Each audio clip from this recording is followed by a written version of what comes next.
po, sambayanan karerista at masugin ng taga-subaybay ng Mangkelos TV para sa unang araw po ng buwan ng Marso, March 1, 2024, Friday, at start din po ng 2024 Summer Racing Festival. Narito po ang ating mga giya. Ito'y kinabibilangan po ng siyam na pangarera ng Metotorp at magsisimula po ng mas maaga ng 4:30 po ng hapon. Di po gaanong kakapalan ng mga lineup, bandang likod lang po medyo bahagyang kumapal. Pero balansado naman po ang pagkakalinya, kaya expectin po natin na tulad ng dati may mga bubulaga pong mga dehado. Kaya magsingit po tayo. Pero sa punto pong ito, samahan niyo na po ako upang maihatid ko na po sa inyo ang ating mga giya. Salamat po.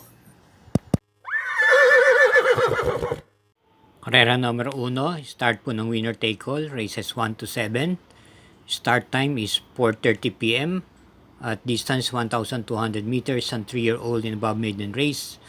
7 entries. First choice natin yung numero 2, Sting. Napapatubayan po ni JT Pabilik.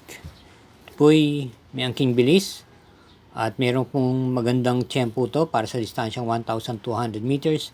Tumakbo po siya sa kanyang barrier run noong January 6 kung saan nagtempo po siya ng 1:13.8 sa naturang distansya. Atin naman pong panigundo rito yung numero 4 Doña Leoncia. Ito po naman dumating lamang na segunda pwesto noong February 17 kay Summer Rule. Pwedeng ipacing iparimate at pagkataon ito, rendahan po siya ngayon ni RM De Los Santos. Kaya pili po natin sa karera numero 1, yung numero 2, Sting, at panigunda yung numero 4, Doña Leoncia. Karera numero 2, start po ng first pick 5, races 2 to 6. Isang class 5, split group 6 to 10, distance 1,200 meters.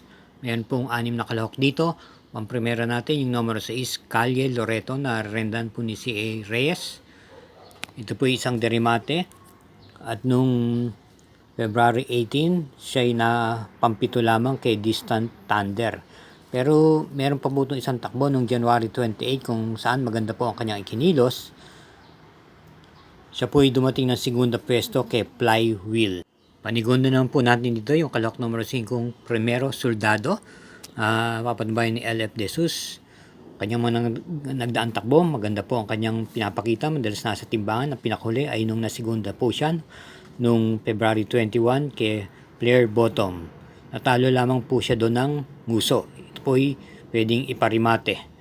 Kaya ang pili natin sa karera number 2, pang primera, number 6, Calle Loreto. Panigundo yung number 5, Primero Soldado. Karera number 3, start po ng second winner take all, races 3 to 9. At ito po isang class 5, split 6 to 10, distansya 1,200 meters with 7 entries. First choice natin, yung number 4, Jersey Crown, na papanawayan po ni JB Hernandez. Quinto pwesto lang po ito dumating noong January 31. Sa kabayong nanalong spaghetting pababa, ito po ay may angkin remate. Panigundo na po natin yung number 1, Kalanggaman Island, na terserang dikit nung February 21 kay Fast Sailing. Ito'y pwedeng isabay sa unahan, i-pacing at gayon din naman iparimate at re-rendahan po ng regular rider niyang CS Pare Jr. Panersera po natin yung number 6 na Advocacy na isa pa rin pong sa ulian ng gagaling. Ito po'y na kwarto pwesto lamang nung December 16 kay Gojigo at sa pagkakataon po ito ay re-rendahan po siya ni JM Estorque. Kaya ang pili po natin sa karera ng numero 3, pang-primera yung numero 4, Jersey Crown, panigundo yung numero 1, Kalanggaman Island, at panersera yung numero 6, Advocacy. Karera numero 4, start po ng pick 6, races 4 to 9, isang class 5, split group 11 to 15, distance 1,200 meters with 7 entries. First choice natin yung debukang numero 7, Red, White, and Blue, na papatubayan po ni JR De Ocampo. Ito po may angkin tuling at baka po makabuo ng ere at hindi na po nila madikitan. Panigundo naman po natin dito yung numero 3 na Buhayan Bato, na kagaling lamang sa panalo noong February 20 kung saan tinalo niya po si Winning Ridge. Pwede pong ipacing at iparimate at muling papatubayan po ni M.A. Alvarez. Kaya ang pili po natin muli sa karera numero 4, pampremera, numero 7, red, white, and blue. Panigundo, yung numero 3, buhayang bato. Karera numero 5, start po ng second peak 5, races 5 to 9. Ito po ay may distansyang 1,200 meters, ang class 4, split group 22 to 27. Meron pong 8 kalahok dito. At ang ating pong piling pampremera, yung kalahok numero 5, Telbel, na reno lang po na regular rider niya, si JB Hernandez. Ito po ay naipipacing at may magandang pong itinakbo to noong February 2 kung saan dumating po siya ng segunda kay magandang dilag. At naman pong panigunda rito yung Derimating number 7 Electrify na nakinto pwesto noong February 14 kay Batang Cabrera. At sa pagkakataon po to, kinambyo na po siya kay JG Serrano at may angkin po siyang panalo noong February 9 kung saan tinalo niya po si Hanglus.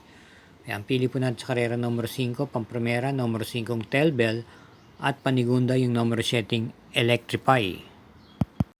Para po sa mga updated giya, huwag po natin kalilimutan, i-click ang subscribe button, notification bell, gawin din naman i-like at i-share na rin po. Salamat ho. Karera numero 6, ito may distansyang 1,200 meters, isang class 5 split group 6 to 10 at ito po ay start ng peak 4 races 6 to 9 with 8 entries, isang couple yung numero 1. Pili natin pampremera yung numero 8 Mr. Manilenial na siguradong siya po ang magdadala ng unahan dito at rerendahan po siya ni JT Pabilik.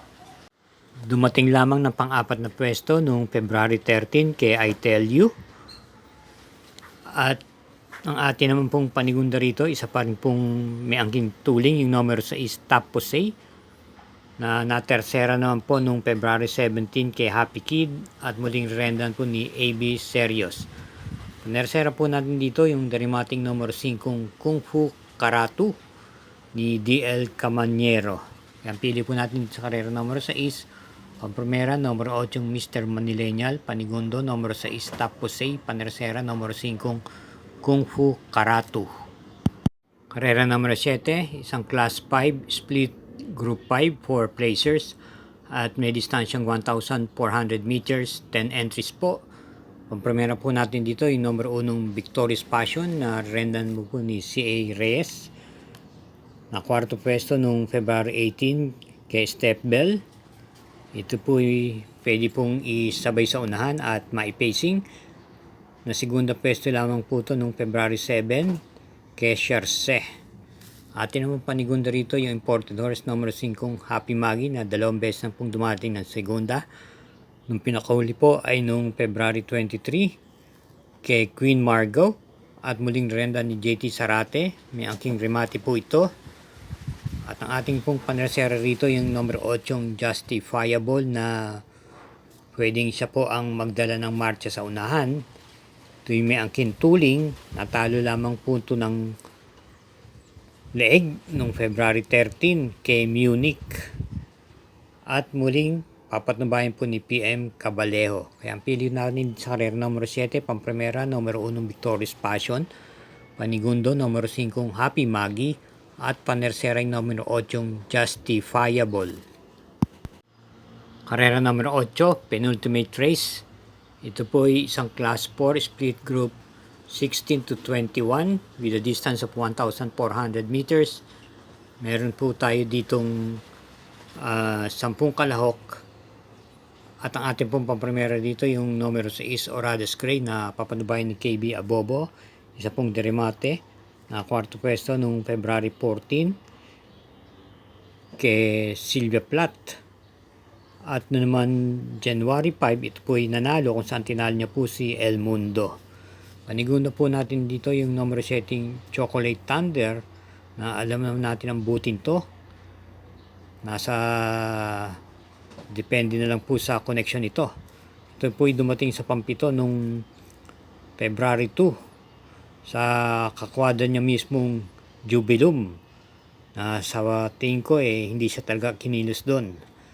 Ito po pwedeng i-pacing, i-remate at may angkin din naman tuling At sa pagkakataon ito, siya po i-rendahan po ni CB Ardonia. Kaya tampili natin po dito sa karera numero 8, pampremera yung numero 6, Oradas Gray, at panigundo yung numero 7, Chocolate Thunder. Karera numero 9, last daily double na po. Ito po ay paratingan po ito ng second winter take-all, peak 6, second peak 5, at gayon din po ng peak 4. May distansyang 1,400 meters, isang class 5 split group 5 for non-placers. May 10 entries po dito. Ating pong first choice dito yung dihadong numero 3, winning shot, na papatnubayan po ni C.A. Reyes. Ito po yung may angkin tuling at pwede makipagsabayan po sa unahan, na pang-anim na pwesto lamang po ito noong February 7 kay Charce. Pero meron po siyang takbo na maganda po nung December 16, kung saan nasigundo naman po siya kay I Love Mati. Ating pong panigunda rito yung malamang malimadong numero 6, Honey Rider ni JB Hernandez. Ito na po yung may angkin remate at pwede rin pong i-pacing na kwarto pwesto lamang po ito noong February 3 kay Heirloom. At panersera po natin yung numero G's Prince Arman na may angkin din naman tuling at rin po ni BJB Galleta. Kaya ang pili po natin dito sa karera numero 9, pampremera yung numero 3, winning shot, panigundo numero 6, Honey Rider, at panersera yung numero G's Prince Arman. Dito na po tayo magtatapos. Ang muling pangarera po ay sa Sabado at Linggo, March 2 and 3. At paalala lang po, gabay lamang po ito at inyo pa rin kursunada ang masusunod. Again, thank you for watching at iingat po sa pag-uwi at hinay-hinay lang po sa ating paglilibang.